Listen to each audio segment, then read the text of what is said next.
right, y'all. It's your boy BD, aka Big Dog Sport.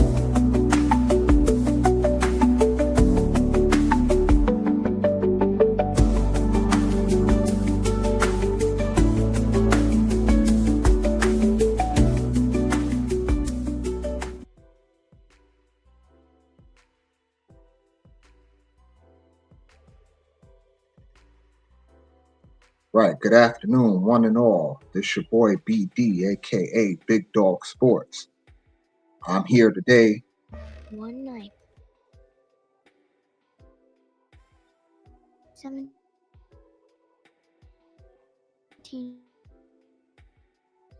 kids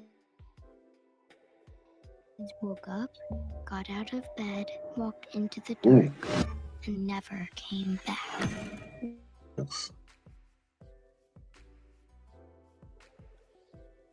I wanted to get into this article about the grades for the women during the All Star Game. And I'll be honest with you, I don't really care for these grades. And I don't care for these grades because the game was trash. Let's call it an ace a ace and a spade. This game, this All Star Game, was trash. Straight trash. They didn't perform at all. And I'm hearing the theories, oh, it's the CBA. They didn't want to perform. They're trying to make a statement. Okay, all that's fine and good. And I'm one who's been a really big advocate for the women getting paid. I want to see them get paid. But when you don't have no leverage, it makes it hard for you to negotiate. Okay? Like you're running $50 million in debt every year for the past 25 years. And now y'all want to ask for money because now y'all got a couple of superstars that, casual fans know about. Caitlin Clark, Angel Reese, right? So now you're trying to get money off their backs, but it's not enough for them. The WNBA don't have the star power like that to be asking for, unreasonable amounts of money. Like I want to see them get paid, right? But to think that they're going to make $1 million contracts right now is an absurd thing to me. Like these ladies aren't getting $1 million contracts right now. Like it's just not. And what I think what's eventually going to happen is that they're going to get locked out. I think that's what's going to happen. I don't think the women are ready for that, in my opinion. Yeah, I definitely don't think they're ready to be locked out at all. But we could get into these.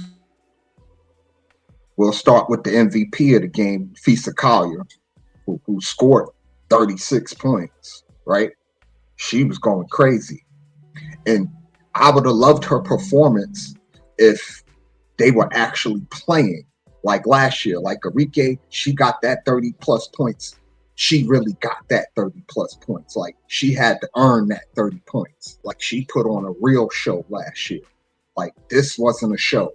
This was just Nafisa Collier taking warm-up jumpers, basically.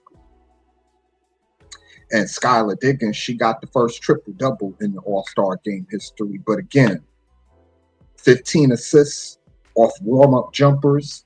I can't really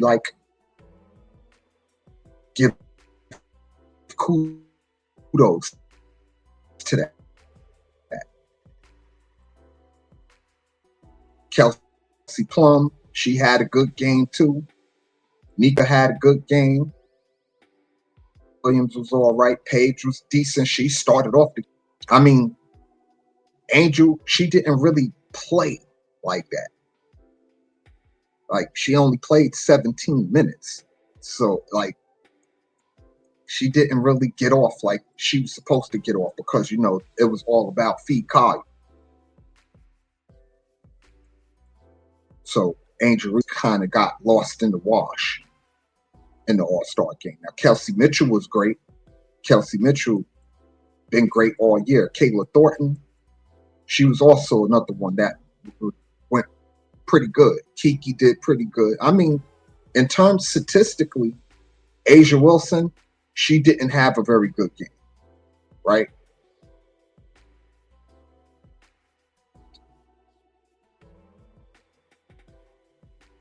But overall, the game was trash. Just straight trash. And if you think for a second that Caitlin Clark not playing didn't affect this game, you're crazy. That's all I'm gonna say. You're crazy if you think that Caitlin Clark not playing didn't have any effect on this game. Plus the CBA stuff, you add that together and you get a trash All-Star game like you have this year. Hell, the 3-point shooting contest was far more exciting than the actual All-Star game. Like this All-Star game reminds me of an NBA home shots for entire game. And nobody wants to see that. Like, especially for the women, we're used to seeing the women actually play. So for them not to play hard, for me, was disappointing. Now I understand that they trying to make a stand. They had their shirts on talking about pay us what you owe. And I get it. Y'all want more money. I get it. You know what I'm saying? But y'all don't have the audience to make these kind of demands. And the sooner y'all realize that, off y'all guys don't have the audience for that. I was on here yesterday. My buddies from CT channel. These are casual fans. They only started watching the W because I watch it for real. So they watch it just because they want to be able to have a conversation with me about it. These people, casual fans, don't really care about that basketball. Their main thing is Caitlin Clark. If Caitlin Clark not there, they don't want to watch it. You know what I'm saying? And that's the mindset of most casual fans when it comes to the W. If Caitlin Clark not there, or even for some folks, if Angel Reese not there, they don't care about watching. And the WNBA got to figure out how they are going to solve that problem. You have to learn to market your people. Like there's only 3 superstars in the WNBA. 3. Caitlin Clark, Angel Reese, Asia Wilson. As great as Nafisha Collier is, and I think she's a great player, she's not a superstar. And she's not somebody the league could ride. You understand what I'm saying? The league can only ride on Caitlin Clark and Angel Reese. Like, those are 2 cash cows. And you need to push them. If I'm the WNBA, I got to push Caitlin Clark, Angel Reese. Like, I don't have much other options at this point. So we're going to see what's going to happen. I'm kind of at a loss for words with the whole CBA thing because I don't think the women are going to get anything of what they're asking for. They might get the pregnancy stuff and the stipend stuff. The owners might even fold a little on the security for certain players. But the whole revenue sharing thing and getting a piece of that's not going to happen.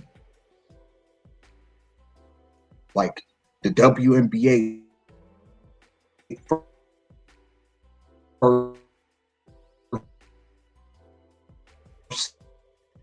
needs to turn a profit before you start asking for revenue. You have a problem. So yeah, we gonna have to work that out. I feel bad for the ladies because they're not gonna get what they want, and they're gonna end up getting locked out. And for certain players, the lockout ain't gonna affect them, like the Caitlin Clarks, the Angel Reeses, the Asia Wilsons, the Breonna Stewarts, the Fee Colliers. It's not gonna affect them like that. because these women already have a good amount of money to them. But the other players, the players that people don't know about, what I mean, the Natasha Clouds, the Brittany Sykes, it's gonna hurt them because they're not big time names like that, and they're not making big time money like that. So these women are gonna have to supplement their incomes, and maybe again have to travel overseas to go play ball in Europe again, risking their freedom, a la Brittany Griner, having to go to Russia to play ball to supplement her income. I think that's what you're going to see once they get locked out, and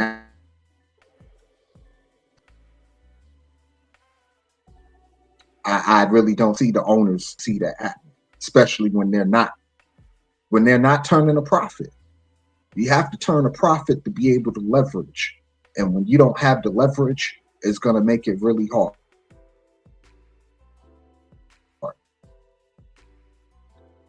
So we gonna see. We definitely voice. I thought the game was crap, like crap. But we gonna see. All right, I'm in this. Like always, I get this from my boy KSAP. Tell a friend to tell a friend. This your boy Big Dog Sports, aka BD. I'm out here. Like, share, subscribe. Hit the Cash App. All donations is welcome. And thank y'all. And I'm going to holler at y'all. Peace.